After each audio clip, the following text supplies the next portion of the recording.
سؤال ليسو ويدي قبر بقى waxay tiri كل gabdhaha xaggeeda inay ka timid baan u maleynaya assalaamu alaykum sheekhow masaajidan ku tukanaya ayaa waxa la ii sheegay ninka tujinaya inuu yahay suufi qabuuriya waxaan go'aansaday in aanan ku daba tukan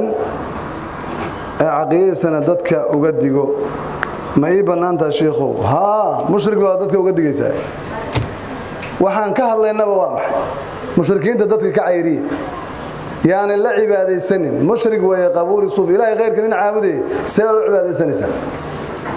sin marna mar ilaahay buu bariyay marna jiilaani bariyay maxaa naga dhaxeeyay lakum diinukum waliya diin waxaan kala hadlaynaa maalin walba uga dig gabadhaas hab Allah barakeeyo masawiil waxa qaacida soo qortay uga dig hebel mushrik waa ku daba tukanina waa la yaqaana ka cararada jazaakumullahu khayr